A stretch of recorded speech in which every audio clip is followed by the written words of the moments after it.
পুরুষোত্তম যুগ বলে এই অধ্যায়ের নাম। আমরা 11 শ্লোকে কি করেছিলাম? যতন্ত যোগিনশ্চৈনম পশ্যন্তে আত্মানম আত্মন্যবস্থিতম যতন্ত অপি অভূতাত্মানো নৈনম পশ্যন্তি অচেতসঃ।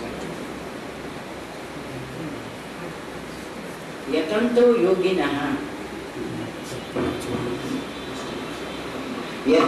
योगिनः মানে যারা সর্বদা ভগবানকে লাভ করবার জন্য যারা চেষ্টা করেন আর কি, यतन्तः চেষ্টা করতে থাকেন, তারা জানে আমাদের অন্তরে সে আত্মারূপে ভগবান স্বয়ং অধিষ্ঠান করছেন। তারা আস্তিক্য বুদ্ধি সম্পন্ন মানুষ, তারা জানে মানুষ শুধু দেহ, শরীর, মন ইত্যাদি ইত্যাদি শুধু নয়, দেহ মনের বুদ্ধির ঊর্ধ্বে আরেকটি সত্তা আমাদের রয়েছে। সেই সত্তা কিন্তু এটা শুধু কল্পনা নয়, সত্যি সত্যি চেষ্টা করলেই কিন্তু একাগ্র মনে তার ভজনা করলেই কিন্তু তাকে আমরা পেতে পারি। পশ্যন্তি আত্মানে অবস্থিত, আমাদের অন্তরে তিনি রয়েছেন, তাকে দর্শন করবার জন্য, তাকে পাবার জন্য তারা সর্বদা চেষ্টা করে থাকেন। কিন্তু यतन्तः अपि অকৃতাত্মানঃ, কিন্তু আমরা শুধু একটা জিনিস চাইলে তো আমরা পেয়ে যাব না, তার জন্য আমাদের যে উৎসাহ উদ্দীপনা শুধু হলে থাকলে হয় না, তার জন্য সাধন ভজন করতে হবে অন্তত। তার জন্য यतन्तः মানে সবসময় তারা তৎপর, তার জন্য প্রচন্ড ভাবে চেষ্টা করে থাকেন, সাধনার দ্বারা তারা চেষ্টা করতে থাকেন। यतन्तो अपि বলছেন, সদা সর্বদা তারা চেষ্টা করতে থাকেন, কিন্তু यतन्तो अपि চেষ্টা করতে ঠিকই তারা অচেতসঃ অকৃতাত্মানো বলতেন। তারা কিন্তু ঠিক ঠিক তার জন্য শুধু ইচ্ছাটা আছে, তার জন্য প্রযত্ন করতে হবে তো, সাধন ভজন করতে হবে তো, তাতে তাদের কোনো উদ্যম নেই। তারা অচেতসঃ বলছেন, মানে তারা অবিবেকী, ঠিক পথে তারা চলে না, তার জন্য কোনো প্রচেষ্টাও কিন্তু এত নেই। অকৃতাত্মানো, তারা কিন্তু আত্মা লাভ করতে পারবে না। তার জন্য যেটুকু আমাদের তপস্যা, সেটা ঠিক ঠিক যদি আমরা না আচরণ করতে পারি তাহলে হয় না।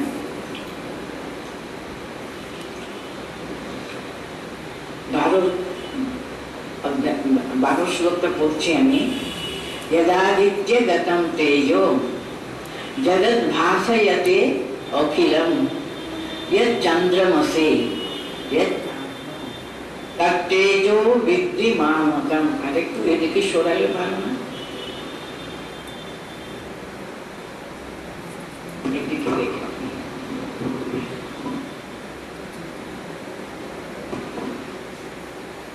यदादित्य गतं तेजो जगद् भासयते अखिलं यच्चन्द्रमसि यच्चाग्नौ तत्तेजो विद्धि मामकम्। এটা ভগবানের কথাগুলো আর কি। যে আদিত্য মানে সূর্য আর কি, यत् आदित्यगतं तेजः, সূর্যের যা তেজ আর কি, জগৎ ভাসয়তে অখিলম, এই সূর্যের তেজে যেটা সমস্ত জগৎকে উজ্জ্বল করে রেখেছে আর কি। সূর্যের তেজ না থাকলে আমরা সকাল সন্ধ্যা কোনো কিছু তফাৎই বুঝতে পারতাম না। আদিত্যের যে সে তেজ যেটা সমস্ত জগৎকে একেবারে উজ্জ্বল করে রাখছে, আলো করে রেখেছে। ইয়ৎ চন্দ্রমসি ইয়ৎ অগ্ন তত্তেজো বিদ্ধি মামকম। চন্দ্রমসি, সেই চন্দ্রের অন্তরে যে আলো আছে, या চা অগ্নম, যে তাপ আর কি অগ্নিতে আছে, তার তেজো বিদ্ধি মামকম, সেই সমস্ত তেজের মূলে কার স্বরূপ আমরা দেখতে পাই? সমস্ত তেজের মূলে কিন্তু ভগবানেরই। মামকম বলতেন, তুমি জানবে, অর্জুনকে বলছেন এই সমস্ত তেজের পিছনে ভগবানের নিজে।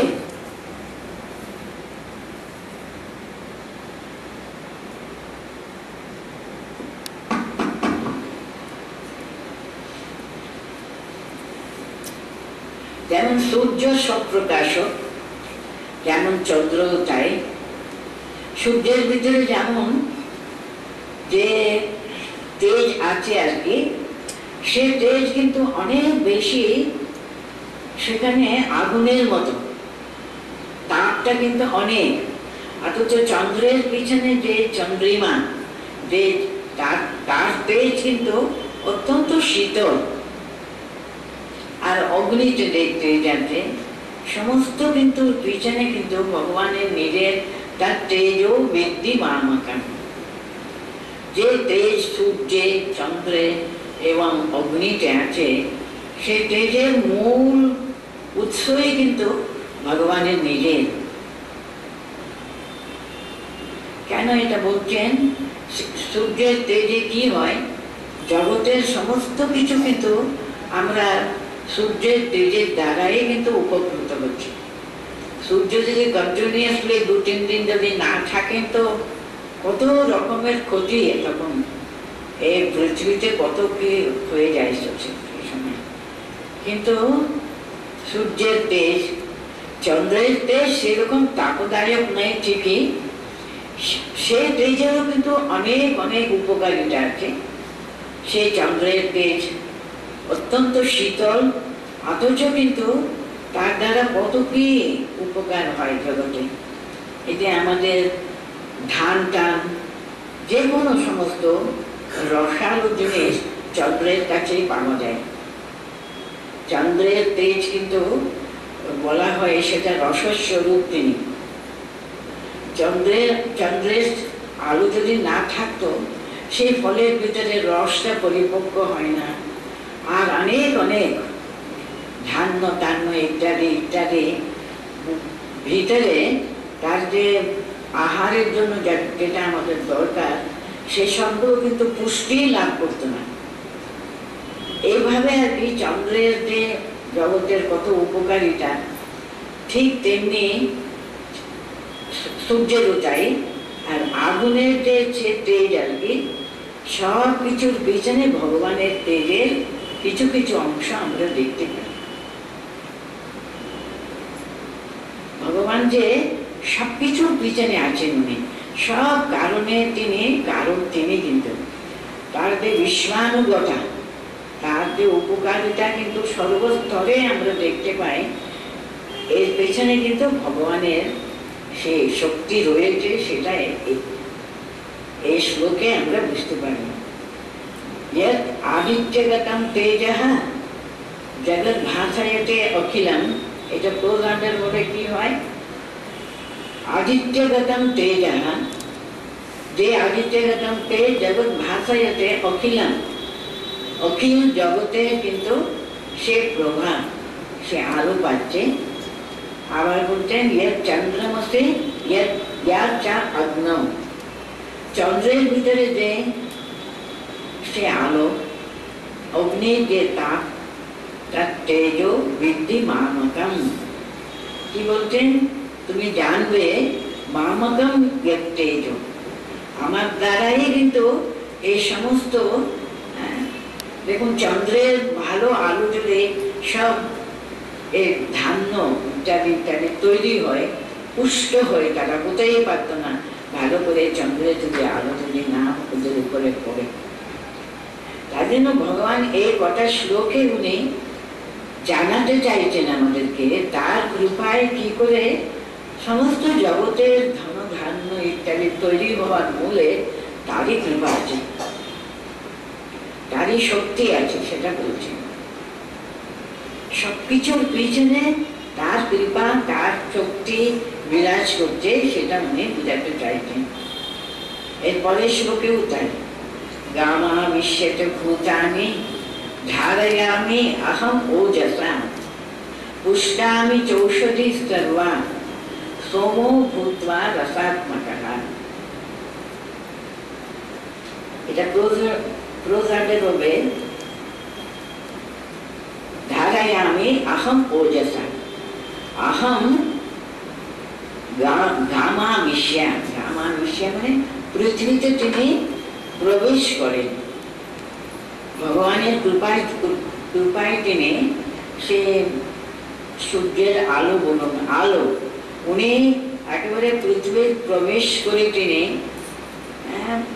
ভূতানি ধারয়াম্যহম, তার তেজস্বের দ্বারা সমস্ত পৃথিবীময় কিন্তু যেমন সূর্যের আলো যেমন চারিদিকে ছড়িয়ে পড়ে, ঠিক তেমনি ভগবানের কৃপা, তার যে শক্তি আমাদেরকে কিরকম ধারাতে ধরে আছে আর কি, তারই কৃপা কিন্তু পৃথিবীর ভিতরে প্রবেশ করে সমস্ত কিছু এই যে যা ধরে আছে, যে শক্তিতে আমাদের পৃথিবীর উপরে সবকিছু দাঁড়িয়ে আছে, তো পড়ে তো যাই না, সেটা ভগবানের কৃপাতে কিন্তু সে পৃথিবীর ওই শক্তি আছে আর কি। শুধু কি তাই বলছেন, আবার তো রিপিটেড মনে হতে পারে, যেমন সূর্য চন্দ্রের কথা আগে বললেন, সোম ভূত্বা রসাত্মকা পুষ্টাম উষ্ণামি ঔষধেহি। এখানে ঔষধ মানে কি, ধান্য টান্যগুলো যেটা পৃথিবীতে যেটা মানে অনেক গাছের দ্বারা তো আমরা উপকৃত হই, ধান হয়, সমস্ত রকমের অন্য ধান্য টান্য ইত্যাদি ইত্যাদি যা হয় আর কি, সবকিছুর জন্য কিন্তু চন্দ্রের আলো দরকার। ওটা রসাত্মক, রসস্বরূপ। চন্দ্রের আলোতে কি আছে, শুধু চন্দ্রিমার আলো যে এত একটা সুখকর শুধু তা না, সেখানে এমন রস পায় আমাদের এই গম ধান্য ইত্যাদি ইত্যাদি ভেতরে পুষ্টি লাভ করে ওই চন্দ্রের একেবারে আলোর জন্যই।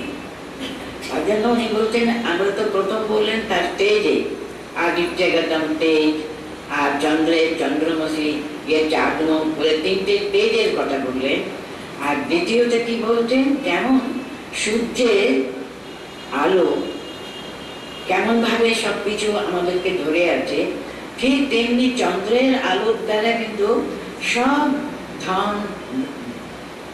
ধান আর কি, ধান আর গম ইত্যাদি ইত্যাদি এসব ধান্যগুলো পুষ্টি লাভ করে, রসাত ভিতরে রসস্বরূপ সুন্দরভাবে পুষ্টি লাভ করে না, সেটা কিন্তু চন্দ্রের আলোর জন্য হয়। তার জন্য বলছেন পুষ্টামি ঔষধি সর্বাহা। ঔষধি মানে এই ধান ফল তরকারি ইত্যাদি ইত্যাদি সবগুলো পুষ্টি লাভ করে, খুব রসালো হয়, ওটা শুধু চন্দ্রের আলোর জন্য। সোম ভূত্বা রসাত্মকা, সে চন্দ্রের আলোতে সে রসাত্মক থাকে। রসো বৈসাহা বলা হয়, আমাদের উপনিষদে ভগবানকে বলা হয় রসো বৈসাহা, রসস্বরূপ তিনি। সে রস যেখানে যেখানে রসের প্রয়োজন, সে সবগুলো এই চন্দ্রের আলোর দ্বারা তিনি পান, সেটা বললেন।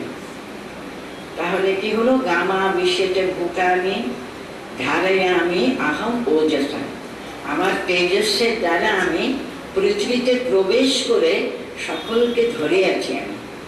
কিরকম, যেমন চন্দ্র তার যে রসাত্মক শক্তির দ্বারা সমস্ত ঔষধিকে তিনি পুষ্টি বিধান করেন, ঠিক তেমনি আমি সমস্ত জগতের সবাইকে কিন্তু আমি ধরে আছি, আমি পুষ্টি বিধান করি ইত্যাদি ইত্যাদি। আবারও বলছেন, আহম বৈশ্বানরো ভূত্বা প্রাণিনাম দেহম আশ্রিতঃ প্রাণাপান সমায়ুক্তঃ পচাম্যন্নম চতুর্বিধম। এখানে মানুষের ভিতরে পর্যন্ত তিনি, আর কিছু আমরা আউটওয়ার্ডলি কিছু দেখতে পাই না থাকি, কিন্তু আমাদের শরীর দেখুন, আমরা এক মুঠো ভাত খেলাম কিংবা একটা রুটি খেলাম, সেটা যে আমাদের শরীরে প্রবেশ করে তারপর যে কিছু ফোঁটা যে রক্ত তৈরি হচ্ছে, সেটা যে কত প্রসেস, ভিতরে যে কত আমাদের মানুষের শরীরের ভিতরে যন্ত্র কত সুন্দরভাবে কাজ করে না, সেটা আমরা কিছু বুঝতে পারি না। আমরা শুধু লোভের জন্য কিংবা ক্ষুধার জন্য আমরা কিছু খেয়ে নিলাম। সে খাবার যে আমাদের শরীরের সঙ্গে যুক্ত হয়ে শরীরকে পুষ্টি বিধান করবে, সে তার জন্য ভিতরে একটা যন্ত্র কতভাবে এক একটি অঙ্গ, এক একটি তার এক একটা ভাগ আর কি, তাদের কাজটা সুন্দরভাবে না করলে কিন্তু কিছু হতো না। উনি বলতেন বৈশ্বানরা মানে অগ্নির আরেকটা নাম। আমাদের জঠরাগ্নি, আমাদের শরীরের ভিতরে বিশেষ করে পেটে যে অগ্নি যদি না কাজ করে, জঠরাগ্নি বলা হয়, সেটা যদি ঠিক যদি না কাজ করে, আমরা তো লোভ করে কত কি খেয়ে নিল, তার যে সমস্ত শরীরের ভিতরে রক্তের ভিতরে প্রবেশ করে শরীরকে পুষ্টি বিধান করে, সে সমস্ত কাজ কিন্তু আমাদের অন্তর্নিহিত জঠরাগ্নি করে। অগ্নি এখানে বলছেন যে আমাদের পেটের ভিতরে যে অগ্নি কাজ করে, সেটা হলো বৈশ্বানরা। প্রাণিনাম দেহম আশ্রিতঃ প্রাণাপান সমায়ুক্তঃ পচাম্যন্যম চতুর্বিধম। 4 রকমের আমরা জিনিসটা খাই, মানে চর্ব্যা, চোষ্যা, লেপ্যা ইত্যাদি ইত্যাদি। কিছু আমরা জল রূপে খাই, কিছু আমরা দাঁতের সঙ্গে যুক্ত হয়ে ভালো করে চিবিয়ে খাই, শুধু আমরা লেহন করি, মানে শুধু আমাদের জিহ্বার দ্বারা আমরা সেটা এরকম করে খেয়ে ফেলি আর কি।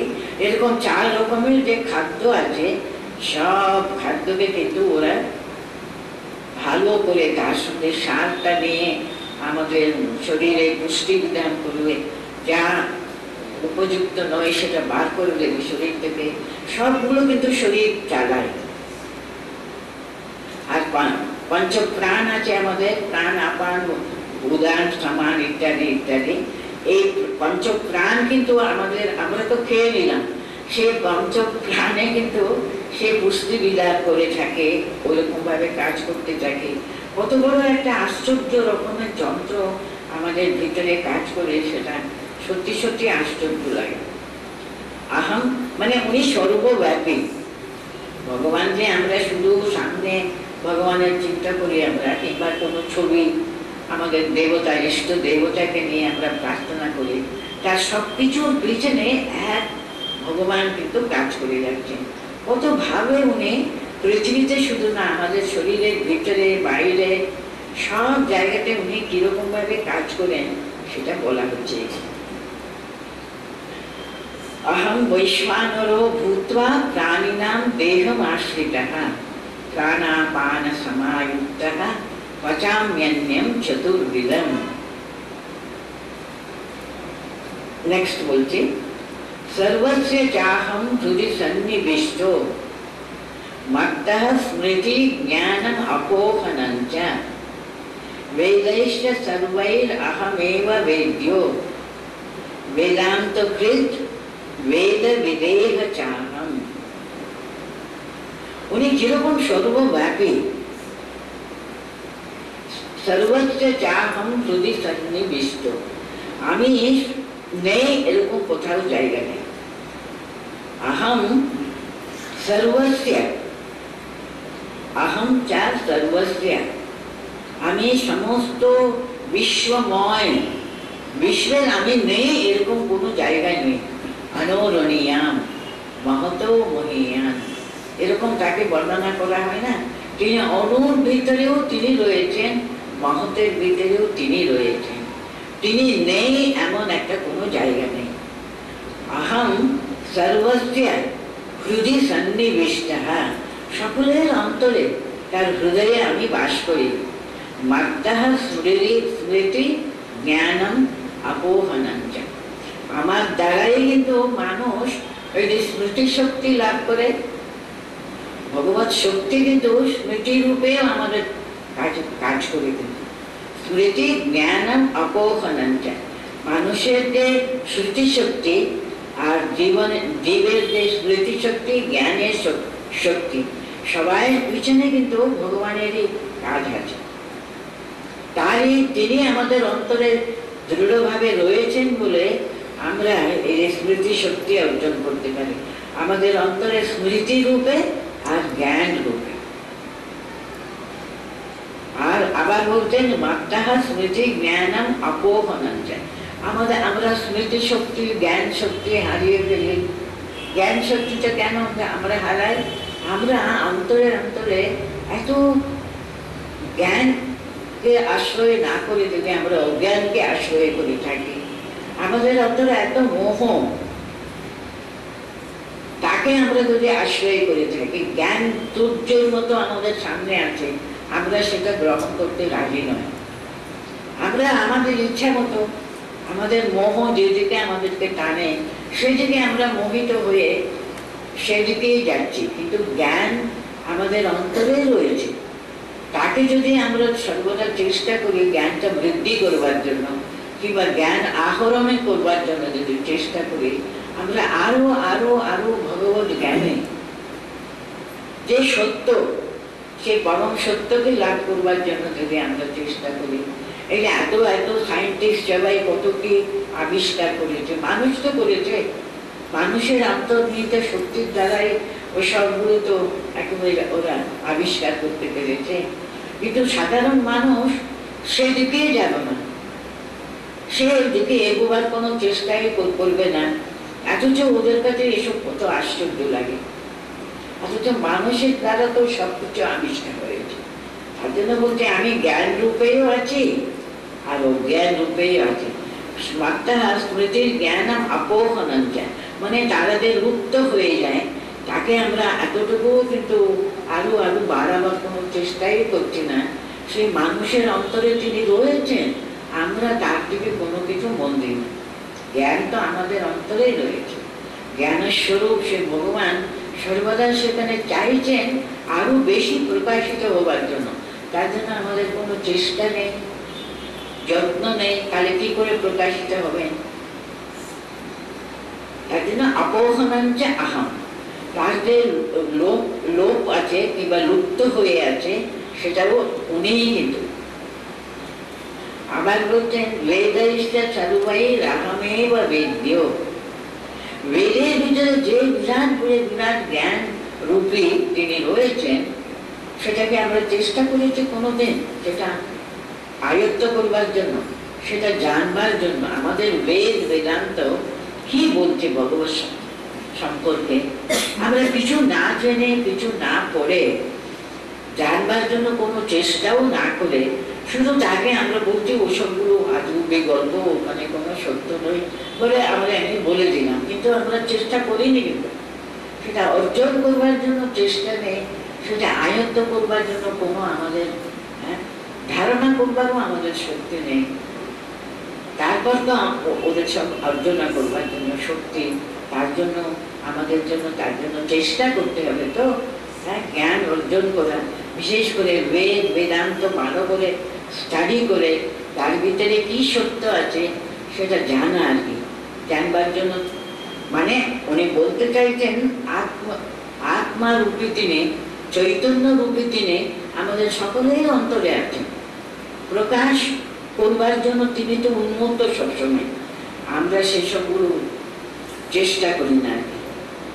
চৈতন্য রূপী সে আত্মা সকলের অন্তরে আমি আছেন। কত কি বলছেন দেখুন, বেদৈশ্চ সর্বৈ আহমেব বেদ্য, সমস্ত বেদ বেদান্ত পাঠ করে কেন? আহমেব বেদ্য, আমাকে ভালো করে জানবার জন্য। আরো বলছেন বেদান্ত কৃত বেদ বেদেহ চাহম, আমি কিন্তু বেদের অন্তর্নিহিত সেই জ্ঞান যারা অর্জন করেছেন, বলুন যারা বেদবিদ, যারা বেদ ভালো করে পড়েছেন, যেমন আমাদের ব্যাস ইত্যাদি ইত্যাদি শ্রেষ্ঠ ঋষিরা আর কি, যারা বেদান্ত প্রচার করবার জন্য চেষ্টা করেছেন, কত গ্রন্থ রচনা করেছেন, সেই বেদান্ত কৃত আমিই বলছেন। আর বেদ বিদেহ চাহম, সেই বেদার্থ সেই জ্ঞানটা সেটাও আমি। সেই জ্ঞানটা অর্জন করবার জন্য যারা চেষ্টা করে ওরা লাভ করে থাকেন, যারা চেষ্টা করে না ওরা লাভ করে না। বেদার্থগুলো কিন্তু আমি, বেদান্ত কৃত বেদ বিদেহ চাহম, মানে ওনার যে বিশ্বব্যাপিতা কিংবা বিশ্বানুগতা, তিনি সর্ব ব্যাপারে ভগবানের অংশ প্রত্যেকটির ভিতরে আমরা দর্শন করতে পারি চেষ্টা করে, সেটাই বলছেন। তারপরে একটা খুব বড় সত্য এখানে এরপর থেকে প্রকাশিত হচ্ছে, দ্বামিম পুরুষ লোকে क्षर अक्षर एव च क्षरः सर्वाणि भूतानि कूटस्थो हि अक्षर उच्यते। এই জগতে আর কি দ্বামিম মানে দুজন আর কি, দ্বৌ এব পুরুষে, ইমৌ পুরুষে দুজন পুরুষ আছেন। লোকে ক্ষরা অক্ষরা এব চ, ক্ষরা এবং অক্ষরা এই দুটো পুরুষ এই জগতে বিদ্যমান। क्षरः सर्वाणि भूतानि कूटस्थो हि अक्षर उच्यते। द्वामिमौ पुरुषौ, भगवान समस्त जगत के एकेबारे ओतप्रोत भावे तिनि व्याप्त हये रयेछेन, सेटा देखाবার জন্য এখানে বলছেন দ্বামিমৌ পুরুষ, দুই রূপে তিনি আছেন এই জগতে। একটা হলো ক্ষর আর একটা হলো অক্ষর।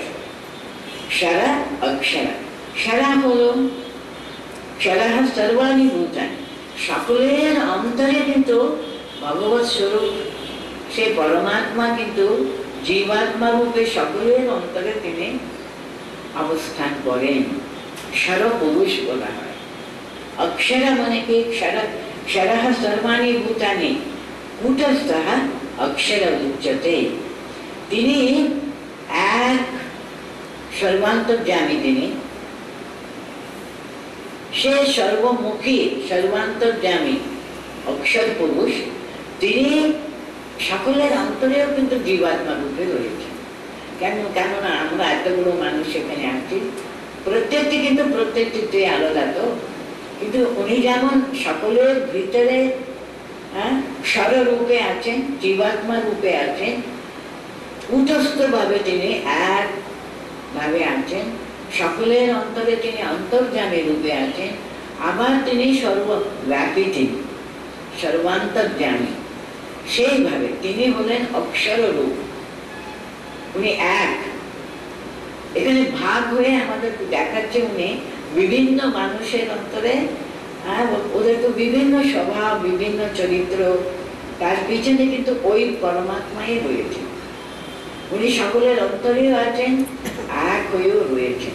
তার জন্য দুটো পুরুষ, একটা হলো ইন্ডিভিজুয়াল আর আরেকটা হলো সর্বান্তর্যামী।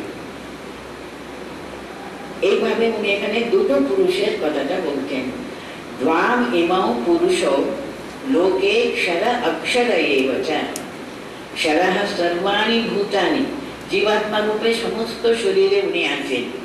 কূটস্থ হি অক্ষর উচ্যতে, উনি যখন ঐক্যভাবে একভাবে যদি আমরা দেখি, উনি কূটস্থ, তাকে অক্ষরা বলা হয়। যেটা একসঙ্গে রয়েছে সেটা হলো পরব্রহ্ম। যেমন সূর্য, তার বিভিন্ন কিরণগুলো আছে, কিরণ কিন্তু সব সূর্য থেকেই এসছে, তারই একটা ছোট অংশ থেকে।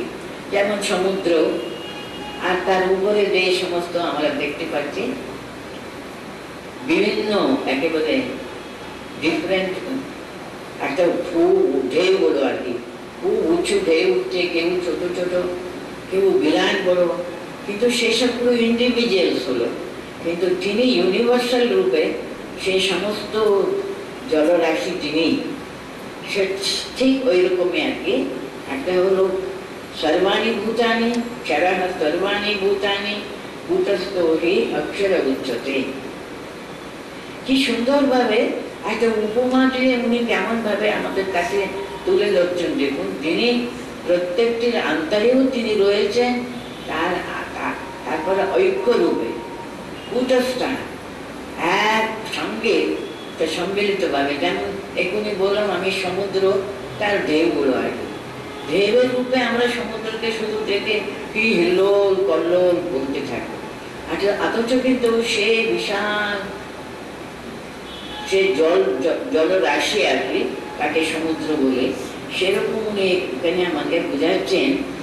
হ্যাঁ, দ্বামিম পুরুষ লোকে ষড়ক্ষরাই এবচা क्षरः सर्वाणि भूतानि कूटस्थो हि अक्षर उच्यते। তাকে অক্ষর ব্রহ্ম বলা হয়, এক এক স্বরূপ ব্রহ্ম বলা হয়, জীবাত্মা এবং পরমাত্মা। আমরা শুধু পড়ে যাচ্ছি আর কি, সেটাতে আমরা ধারণা করব, ওটা অনুভব করব, আমি শুধু শুধু শরীর নয়, মন নয়, বুদ্ধি নয়, আমি আত্মা। এটা সবসময় মনে রাখতে হবে। মানুষের কিন্তু তিনটে সত্তা আছে। একটা হলো একেবারে ভৌতিক শারীরিক আর কি, তার দ্বিতীয় হলো মানসিক, মনে যে কত শক্তি, কত রকমের দৈহিক শক্তি, দৈহিক দুঃখ, দৈন্য, তার কি যন্ত্রণা ইত্যাদি ইত্যাদি, কিন্তু মনের শক্তিটা কিন্তু শরীরের শক্তির থেকে কত বেশি। এত বড় ব্যথা ট্যাথাও কিন্তু মন যদি এত শক্ত থাকে, উনি তাকে সহ্য করতে পারেন। যার অন্যরা যারা তার জন্য নিজেকে তৈরি করে রাখেনি, সামান্য একটু কিছু হলে নড়ে যায়। কিন্তু যে সবকিছু আমি সহ্য করব, আমি আদর্শকে ধরে এই সবগুলো সহ্য করতে আমি শিখবো, সে মনের শক্তি। কিন্তু শুধু শরীর মন দিয়ে তো মানুষ না, শরীর মন বুদ্ধি অহংকার, অহং বুদ্ধিটা আর কি, ইগো যাকে বলা হয়, সে সবগুলো কিন্তু শুধু তাই কিন্তু মানুষ না, তার উপরেও কিন্তু ওনার একটা স্পিরিচুয়াল এন্টিটি আছে, একটা আধ্যাত্মিক তার একটা ব্যক্তিত্ব আছে। তার উপরে সেটা কিন্তু সর্বশক্তি, সমস্ত অন্য কিছু শারীরিক শক্তি, মানসিক শক্তি, তার চেয়ে ঊর্ধ্ব শক্তি কিন্তু আত্মশক্তি। মানুষ বেশিরভাগ কিন্তু আত্মশক্তির সম্পর্কে তাদের কোনো ধারণা নেই, সেটা নিয়ে চিন্তাও করে না। কিন্তু এখানে বলছেন, হ্যাঁ, আমার শক্তিতে কিন্তু মানুষ এই সব কিছু অর্জন করতে পারে। সবসময় যদি আমি মনে করি অহং ব্রহ্মাস্মি, আমার অন্তরে ছেড়ে জীবাত্মা রূপে সে পরব্রহ্ম রয়েছেন, কিন্তু সেটা সর্বদা মনেকে আমি শুধু শরীর না, মন না, আমি আত্মা। আত্মিক শক্তিটা যত আমরা বাড়াতে পারি, যত আমরা তাতে স্থিত হতে পারি, তত তার সঙ্গে আমরা যুক্ত হবার চেষ্টা করব। এই জন্য দরকার হচ্ছে সাধন ভজন।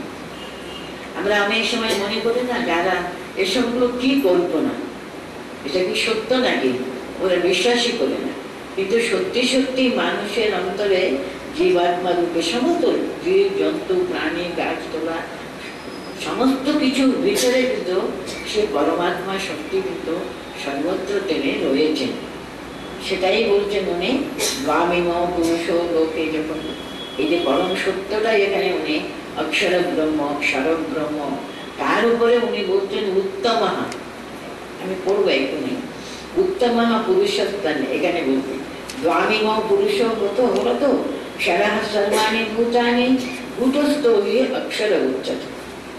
এখন এরপরে শ্লোকটা দেখুন, উত্তম পুরুষস্তন্যা परमात्मे जुदाभूतः यो लोकत्रयम् आविश्य विभक्त्य अव्ययः ईश्वरः। শুধু সব জীবাত্মা কিংবা তিনি একত্র ভাবে সেই পরমাত্মা, কিন্তু উনি বলতে চাইছেন এখানে জীবাত্মা কিংবা সেই পরমাত্মার ঊর্ধ্বে আরেকটা পরম সত্য রয়েছে।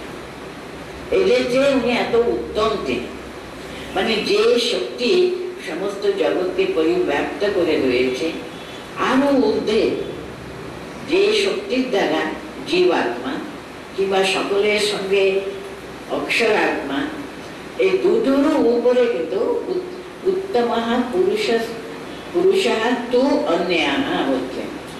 কিন্তু এই দুটো পুরুষের উপরে কিন্তু আরেকটা পরব্রহ্ম স্বয়ং রয়েছেন, তাকে পরমাত্মেতি উদাহৃত, তাকে পরমাত্মা বলে বলা হয়, পরব্রহ্ম। এখানে আমাদের হিন্দু ধর্মশাস্ত্রে শঙ্করাচার্য তিন রকমের বেদান্ত তত্ত্বকে উনি তিনটে ভাবে বিভক্ত করেছিলেন না, একটা হলো অদ্বৈত, আরেকটা হলো দ্বৈত, আরেকটা হলো বিশিষ্টাদ্বৈত বলে এই তিনটে ভাগ করেছিলেন। কেন এরকম করেছিলেন? এই জন্য এক পরব্রহ্ম স্বয়ং রয়েছেন। বেদান্ত তত্ত্ব কিন্তু কি বলে জানেন? আমি সে পরব্রহ্ম, আমার ভিতরে তিনি রয়েছেন। আমি ইচ্ছা শক্তি, আমি অনেক তপস্যা করে আমি অনুভব করতে পারি আমি সে পুরুষোত্তম। কিন্তু অন্তত আমি এই যে তিনটে স্টেপ আছে না, আগে আমি পুরুষোত্তমেরই একটা অংশ, কিংবা আমি সেই সমস্ত পুরুষোত্তমের আমি একেবারে প্রতিনিধি, কিংবা আমি সেই আহম ব্রহ্মাস্মি, এরকম ভাবে আমি সেই পরব্রহ্ম স্বয়ং, আমি আমার ভিতরে তার প্রকাশ। এই তিনটে ভাবে কেউ কেউ কিন্তু ভগবান, উনি ভগবান, আমি তার সেবক, আমি শুধু তার সেবক রূপে থাকতে ভালোবাসি, আমি আহম ব্রহ্মাস্মি বলতে ওরা চাই না। আমি তার একটা ছোট কিরণ হতে পারি, তার একেবারে পায়ের একটা রেণু হতে পারে, আমার তো আমি তারই, কিন্তু তার একটা ছোট্ট অংশ, ছোট মানে সে একেবারে রেণু বলা হয়।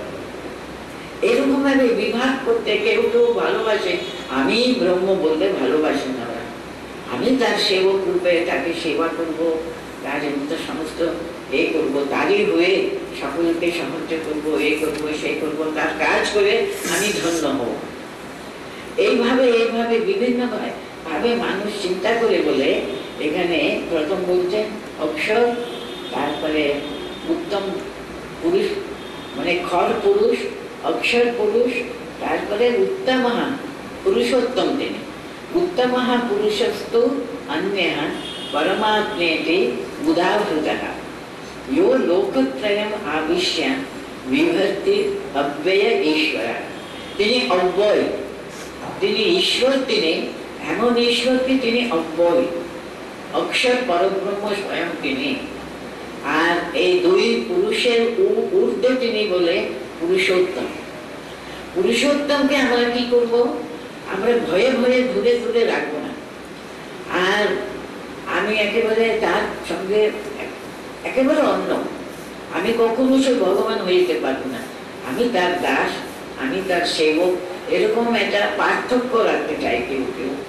কিন্তু খুবই কয়েকজন মাত্র তাকে আহম ব্রহ্মাস্মি, আমি সেই পরব্রহ্ম স্বয়ং, আমার ভিতরে আমি চাইলে ওটা পূর্ণ ব্রহ্মকে আমি প্রকাশ করতে পারি। এইভাবে আর কি তিনটে ভাগে এরা সবাই ভাবে বলে, এটা অনেক গভীর তত্ত্ব, সেই বেদান্তের ব্যাপার হয়ে যাবে আর কি। আমরা সাধারণভাবে বুঝবো উত্তমঃ পুরুষস্তু অন্যঃ, এই দুটোর ঊর্ধ্বে পুরুষ, পুরুষোত্তম বলছেন, উত্তমঃ পুরুষ। তু কেন ব্যবহার করেছেন? শুধু এই দুটোই না, পুরুষোত্তম, পুরুষোত্তমকে আমরা পরমাত্মা এতে উদাহৃত, তাকে পরমাত্মা বলা হয়, উদাহরণস্বরূপ পরমাত্মা বলা হয়। यो লোকত্রয়ম আবিশ্য, এই তিনটে লোকেরও উনি সবসময় তিনি চলাচল করতে পারেন, সঞ্চার করতে পারেন, সব জায়গার উপরে তার একেবারে কন্ট্রোল আছে আর কি। অব্যয়ঃ ঈশ্বরঃ, তিনি অব্যয় রূপে অবিকারী, তিনি উনি ঈশ্বর। উত্তমঃ পুরুষস্তু অন্যঃ পরমাত্মেতি উদাহৃতঃ, यो लोकत्रयम् आविश्य विभक्त्य अव्ययः ईश्वरः।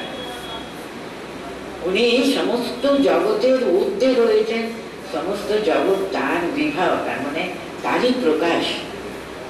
তাকে দেখুন, পুরুষোত্তম হলে তাকে আমরা ভক্তির দ্বারা পেতে পারি, কারণ তিনি ভগবান স্বয়ং তিনি, কিন্তু মানুষকে এত ভালোবাসেন, মানুষের কোনো অসুবিধা তিনি সর্বদা তৎপর থাকেন বলে উনি অবতীর্ণ হন। ভগবান যখন মানুষ রূপ ধারণ করে সে অবতার রূপে তিনি নেমে আসেন, কারণটা কি? অবতরতি, অবতরতি ইতি অবতারঃ বলা হয়। অবতরণ করেন, নেমে আসেন। কিন্তু সেই পরব্রহ্ম তিনি উত্তম পুরুষ, পুরুষোত্তম তিনি কিন্তু নেমে আসেন মানুষকে শুধু সাহায্য করবার জন্য। কেন নেমে আসেন? ওদেরকে এত ভালোবাসেন। উনি চাইছেন প্রত্যেকটি জীবাত্মা যেন শেষে তার স্বরূপটা বুঝে তাই হবার চেষ্টা করে। তার জন্যই অবতরণ করেন। মানে তিনি অত্যন্ত প্রেমাস্পদ, তাকে ভালোবাসা যায়, ভালোবাসার দ্বারা, ভক্তির দ্বারা তাকে আমরা পেতে পারি। তিনি কিন্তু পুরুষোত্তম, অবতীর্ণ হন মানুষের প্রতি, তার করুণার যেন অন্ত নেই। তিনি পুরুষোত্তম, পরমাত্মা, তার পরম পুরুষ, পরব্রহ্ম স্বয়ং তিনি। তবুও কিন্তু তিনি লোক কল্যাণের জন্য, কিন্তু জগতের উদ্ধারের জন্য অবতীর্ণ হন। यो लोकत्रयम् आविश्य विभत्य अव्ययः ईश्वरः यस्मात् क्षरम् अतीतः अहम् अक्षरादपि च उत्तमः अतोऽस्मि लोके वेदे च प्रतितः पुरुषोत्तमः। কেন ওকে পুরুষোত্তম বলা হয়? তিনি সচ্চিদানন্দ স্বরূপ, তিনি অথচ তিনি নেমে আসেন। क्षरम अतीतो अहम अक्षरागतिच उत्तम। उनी क्षरेते उनी अतीत, अक्षर থেকেও তিনি উত্তম, কিন্তু পুরুষোত্তম। अक्षर তিনি ব্রহ্ম রূপে, পরব্রহ্ম রূপে তিনি চুপচাপ বসে থাকবেন আর কি, কিন্তু পুরুষোত্তম কিন্তু তা নয়। পুরুষোত্তম নেমে আসেন, জগতের সুখ দুঃখে তিনি চিন্তা করেন, তাদেরকে উত্তম পথ দেখাবার জন্য, তাদের সামনে একটা এক্সাম্পল স্থাপন করবার জন্য তিনি নেমে আসেন। মানুষের মতো, মানুষের সাথে তিনি ওদের সঙ্গে থেকে ওদের একটা দৃষ্টান্ত স্বরূপ ওদের সামনে মানুষকে কোথায় যেতে হবে, কি মানুষ জন্মের সার্থকতা কোথায়, ভগবানকে লাভ করাই কিন্তু সার্থকতা। ভগবানকে যদি ওরা না দেখতে পারে, মানুষ রূপে যদি না দেখতে পারে, ওদের মতো সুখ দুঃখ সব ভোগ করেন, অথচ তিনি সমস্ত সময় মনটা উঠতে রাখেন, একটা ওদের সামনে একটা এক্সাম্পল সৃষ্টি করেন। তার জন্য তিনি অত্যন্ত শ্রেষ্ঠ, উত্তম পুরুষ বলা হচ্ছে, পুরুষোত্তম তাকে বলা হয়। উত্তম পুরুষস্তন্যঃ পরমাত্মেতি উদাহৃতঃ यो लोकत्रयम् आविश्य विभक्ति अव्यय ईश्वर। उनी अव्यय स्वरूप, কোনো কিছু লিপ্ত নন তিনি, অথচ কিন্তু তিনি মানুষের উপকারের জন্য নেমে আসেন। ইয়াসমা, তার জন্য, মানে পুরুষোত্তমের নামটা কি, কেমন করে সেটা হয়, সেটা এখানে উনি দেখাচ্ছেন। ইয়াসমা क्षरम् अतीतः, क्षरेর ঊর্ধ্বে উনি, অক্ষরাদপি চ উত্তমঃ, অক্ষরের তারও উত্তম তিনি। अतोऽस्मि लोके वेदे च प्रतितः पुरुषोत्तम। তার জন্য লোকে তাকে বলা হয় তিনি পুরুষোত্তম বলে, শ্রেষ্ঠ, শ্রেষ্ঠ ঈশ্বর, পুরুষোত্তম তিনি। यो माम् एवं असम्मूढो जानाति पुरुषोत्तमं सा सर्वविद भजति मां सर्वभावेन भारत। মানে পুরুষোত্তমের কথাটা এই অধ্যায়ে বলা হয়েছে বলে, ওটা অবশ্য পরের শ্লোকে আছে, মাম এবং অসম্মূঢ় জানাতে, যে মানুষ তার সমস্ত অবিদ্যা, সমস্ত অজ্ঞান, সবকিছুর ঊর্ধ্বে উঠে উনি অসম্মূঢ়, মূল বুদ্ধিটা সম্পূর্ণভাবে উনি তার মন থেকে সরিয়ে দিয়েছেন। উনি হলো অসম্মূঢ়। যে মানুষ আমাকে এরকম ভাবে সম্পূর্ণ ভুল থেকে উনি বেরিয়ে এসছেন, পুরুষোত্তম বলে তিনি আমাকে জানতে পারেন।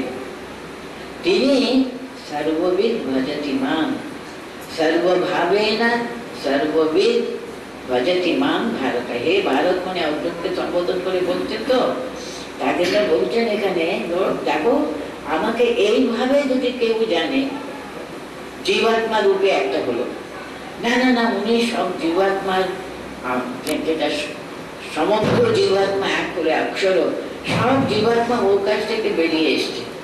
সে তিনি পরমাত্মা রূপে, পরব্রহ্ম রূপে, সেটা হলো অক্ষর পুরুষ।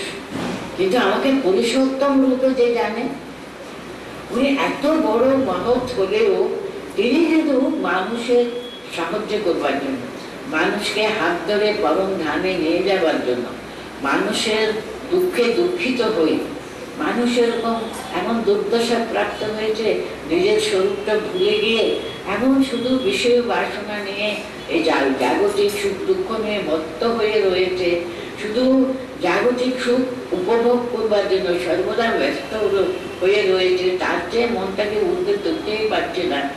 সেই সব মানুষের দুঃখ দেখে তিনি আবার চলে আসেন, আবার মানুষ রূপ ধরে অবতীর্ণ হন।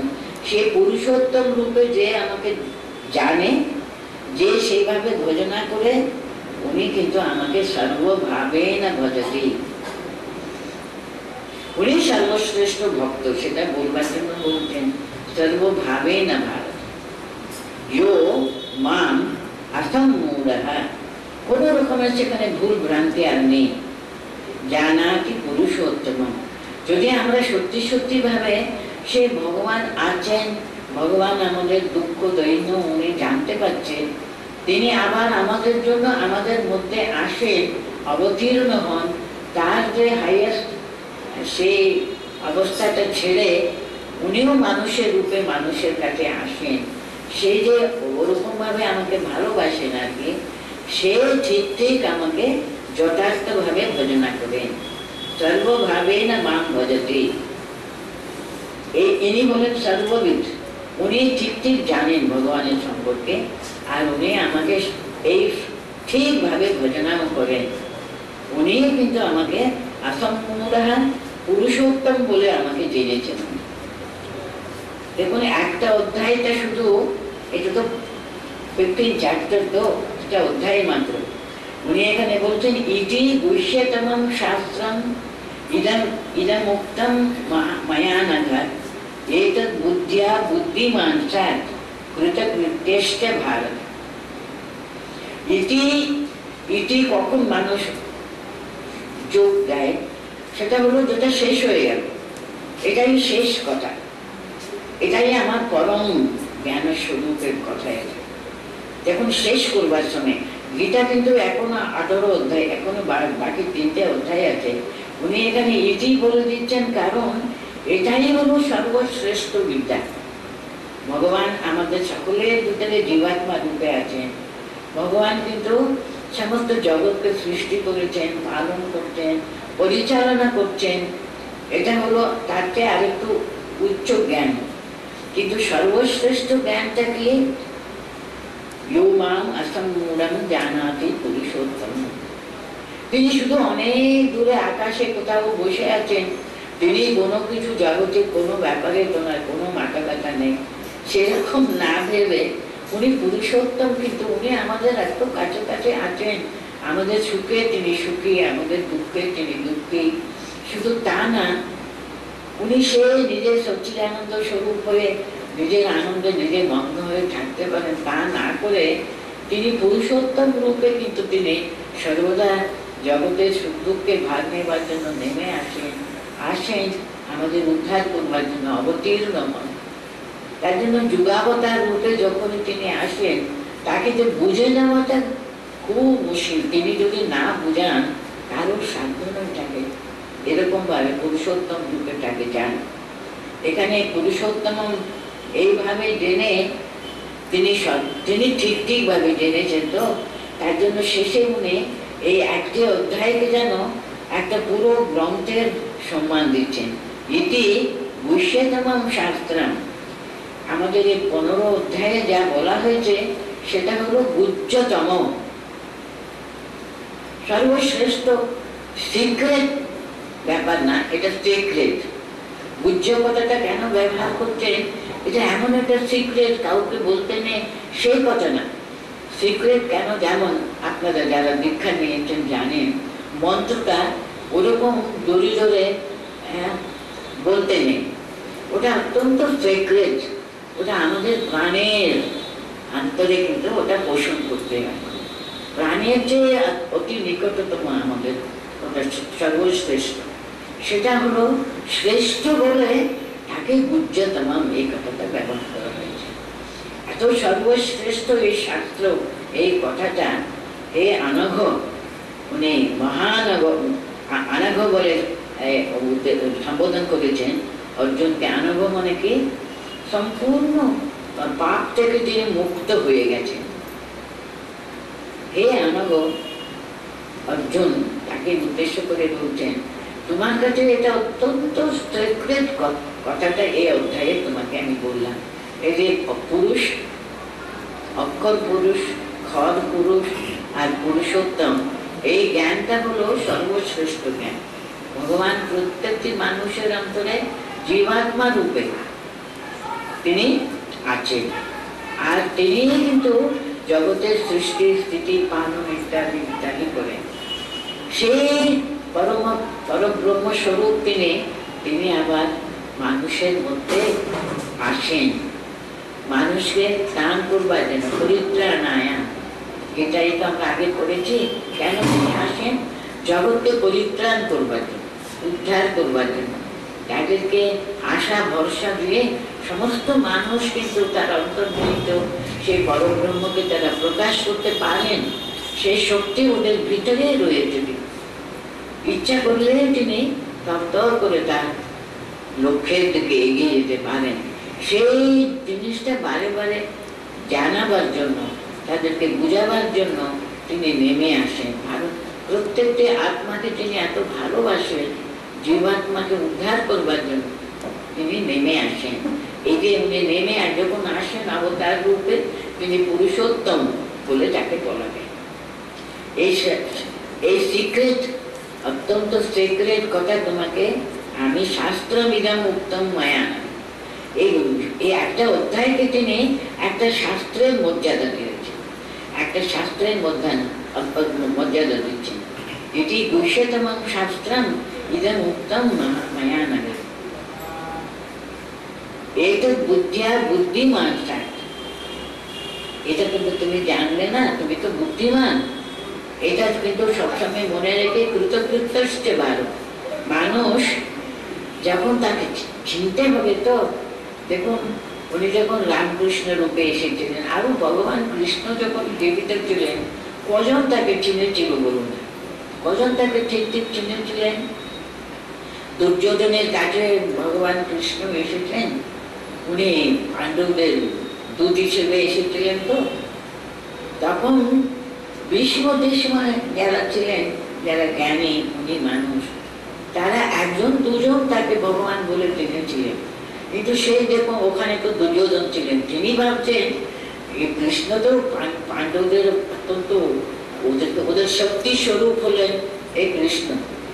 একে যদি আমি বন্দি করে রেখে দিতে পারি, তাহলে পাণ্ডবদের আর কোনো শক্তি থাকবে না বলে তাকে উনি বারবার ব্যবস্থা করলেন দূতদেরকে ডেকে। কিন্তু ওরা কৃষ্ণকে সকলের ভিতরে শ্রীকৃষ্ণকে দেখছেন, ওরা কাকে বাঁধবে বুঝতে পারছেন না। একেবারে এমন তাদের বিভ্রান্ত হয়েছিল, তারা কিছু করতে পারে। অথচ ভীষ্মরা উঠে দাঁড়িয়ে কত স্তৌস্তুতি করছে। কিন্তু দুর্যোধন ভাবলেন এইসবগুলো উনি মায়াবী, তো উনি ওইসব ম্যাজিক করে এইসব মানুষের ভুলিয়ে দিলেন। উনি কারুকে, উনি কৃষ্ণকে বাঁচাইতে পারেন। এরকম একই জায়গাতে সবাই বাস করতে দেখছে, কিন্তু দুর্যোধনের মনের রিয়াকশন আর অন্যদের, বিশেষ করে দু চারজন তার স্বরূপটা বুঝে তাকে সবাই স্তোত্র পাঠ করতে আরম্ভ। এরকম তিনি ঠিক ঠিক বুদ্ধিটা না দিলে আমরা বুঝবো কি করে থাকে। এই যে এখনই আমরা পড়লাম বেদান্ত বেদ, উনি কিন্তু সেই বেদ্য, সেই জ্ঞানটাও তিনি যদি অন্তরে যদি আমরা প্রস্তুত না থাকলে তিনি জ্ঞান দিলেও তো কোনো লাভ নেই।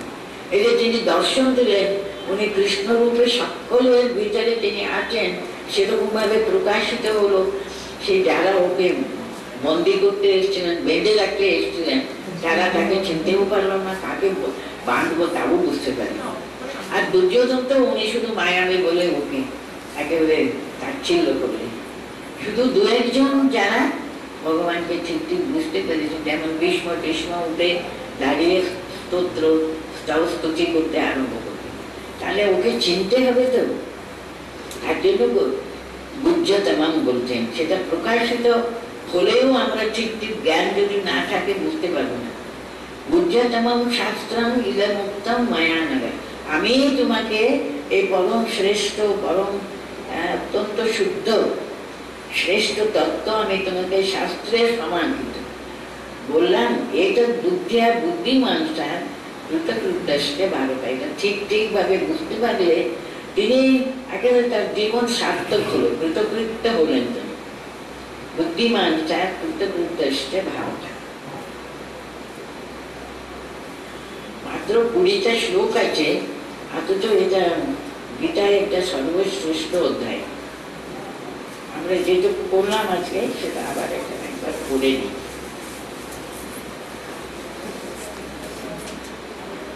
यदादित्यगतं तेजो जगद्भासयते अखिलं यच्चन्द्रमसि यच्चाग्नो तत्तेजो विद्धि मामकम्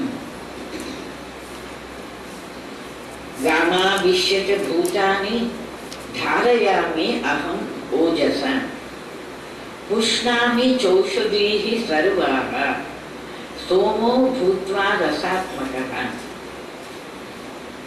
अहं वैश्वानरो भूत्वा प्राणिनां देहमाश्रितः प्राणापानसमायुक्तः पचाम्यन्नं चतुर्विधम् सर्वस्य चाहं हृदि सन्निविष्टो मत्तः स्मृति ज्ञानम् अपोहनं च वेदैश्च सर्वैरहमेव वेद्यो वेदान्तकृत् वेद विदेह चाहम् द्वामिमौ पुरुषौ लोके क्षरश्च अक्षर एव च क्षरश्चाक्षर एव च क्षरः सर्वाणि भूतानि कूटस्थो अक्षर उच्यते उत्तमः पुरुषस्तन्यः परमात्मेतु उदाहृतः यो लोकत्रयमाविश्य विभक्त्यव्यय ईश्वरः विभक्ति अव्यय ईश्वरः विभक्त्यव्यय ईश्वरः यस्मात् क्षरमतीतोऽहम् अक्षरादपि चोत्तमः अतोऽस्मि लोके वेदे च प्रथितः पुरुषोत्तमः यो माम् असम्मूढो जानाति पुरुषोत्तमम् स सर्वविद् भजति मां सर्वभावेन भारत इति गुह्यतमं शास्त्रम् इदमुक्तं मया नघ एतद् बुद्ध्या बुद्धिमान् स्यात् कृतकृत्यश्च भारत। श्रीमद्भगवद्गीतासु उपनिषत्सु ब्रह्मविद्यायां श्रीकृष्णार्जुन संवादे पुरुषोत्तम योगः नाम पंचदश पुनरोध्यायः शेष।